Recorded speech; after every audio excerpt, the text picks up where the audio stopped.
Hey there, it's CJ Willie, and I'm starting a new video series focused on my favorite baseball card sets of the 1980s. This series will cover my memories from back in the day where I went to buy baseball card packs and my favorite cards, including funny photos. I'd like to kick off the video series with my favorite set from the decade of the 80s, so let's talk about 1984 Donruss. When I was a kid, collecting baseball cards was somewhat of a challenge. I grew up in an area of small farming communities. The largest city, with a population of 7,000 people, was 20 miles away. In 1984, there were 5 locations where I could buy packs of baseball cards. The first was the main grocery store in town. They were the most consistent source of my pack purchasing. It was rare that they carried any brand aside from Topps, but the store was well stocked every time I went into town. The second, third, and fourth locations were small discount stores. Sprouse Wright's was a Northwestern discount store that closed its doors in the mid-90s. They also carried Topps, but on rare occasions they would have Donruss, Fleer, and yes, Sport Flicks. King's Variety Store and Big E's were 2 local discount stores in my small hometown located on the same street facing one another. They stocked baseball cards over the summer months, but during the critical time of Christmas, not a single baseball card could be found. Although they didn't have baseball cards throughout the entire year, they usually had the best diversity with packs from all 3 big companies. Finally, the Circle K convenience store was the last option for baseball cards. As I recall, they only carried Topps, and I usually didn't buy packs there because my parents rarely frequented Circle K. Why is 1984 Donruss my favorite set of the 1980s? It seems like a popular choice for many that grew up during that time. Heck, it has become a very popular set for many who weren't kids in the 80s. For me, it is simply because it was the very first pack of baseball cards that I opened that were not Topps. I still remember going with my mom to Big E's. She had to pick up some sewing supplies. As I walked by the huge candy display by the cash register, my eyes fell on a display box of 1984 Donruss baseball cards. I thought to myself, what the heck are these? Only Topps makes baseball cards. It didn't make any sense in my mind that there would be baseball cards that weren't Topps. So I had to have a pack. They were only 20 cents per pack. I begged, I pleaded, I promised to do any extra chores on our farm. Whatever it took, I was determined to leave with a pack of 1984 Donruss baseball cards. I can still remember that my mom wasn't going for it, and after much shameful begging, I finally got her to relent and purchase a pack. Once I got in the car to head home, I couldn't wait to tear into the pack. The usually boring 30-minute drive home flew by. I only remember one card from the pack, which I still have today. It was Danny Cox starting pitcher with my favorite team, the St. Louis Cardinals. The card design on the front was so different from Topps. The stats on the back instantly had me hooked.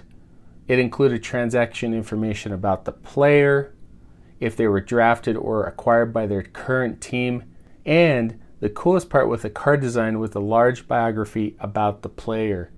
Even though I didn't open more than a handful of packs as a kid, I was able to put together a set of 1984 Donruss about 10 years later. It remains a prized possession in my baseball card collection.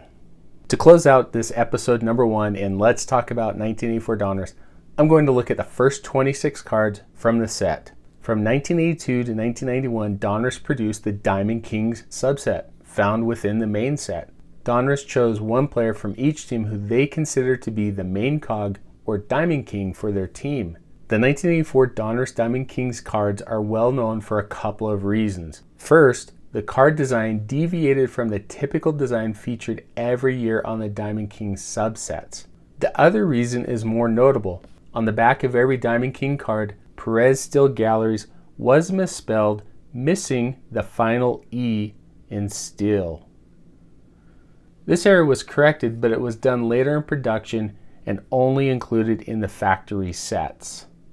As a result, master set builders often have a difficult time chasing down the scarcer, corrected version of these cards, making them priced higher than the error variations found in packs. The Diamond King cards feature a Dick Perez painting of each player.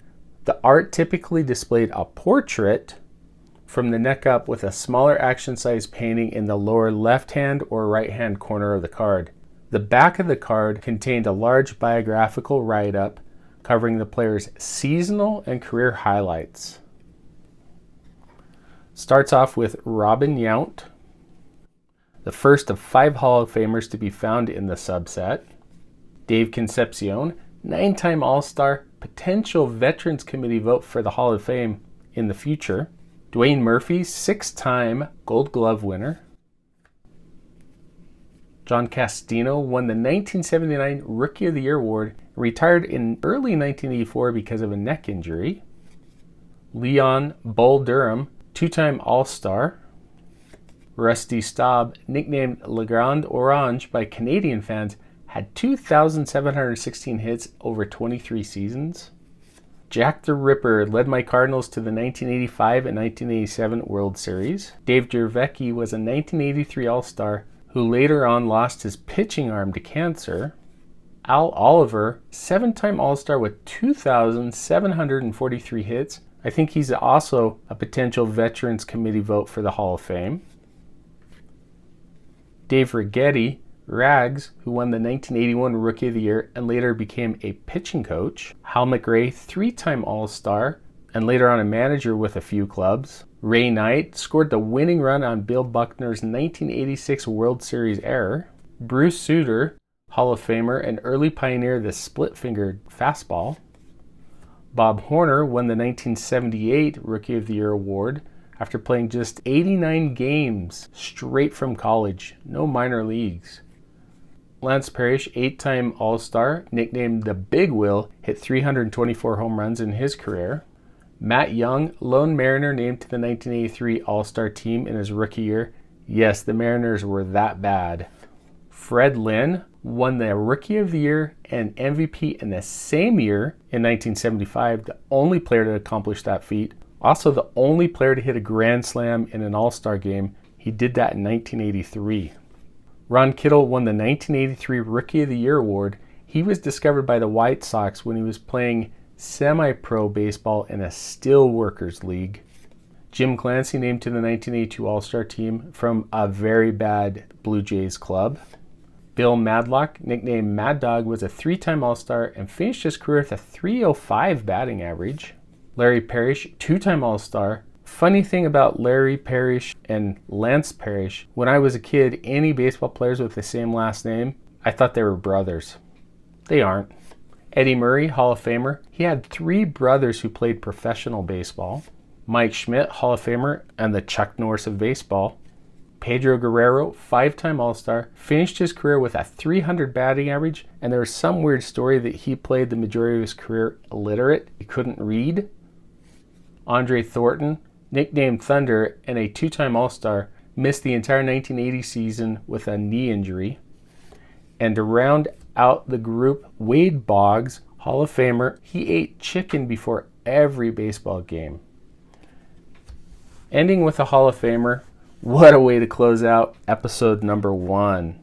Stay tuned for episode number 2 as I take a look at another solid subset that premiered in 1984 Donruss and the star-studded early part of the checklist. I hope you enjoyed the video. If you did, click the thumbs up and share this video. Please subscribe and click the notification icon so that you don't miss the next episode of Let's Talk About 1984 Donruss. Thanks for watching.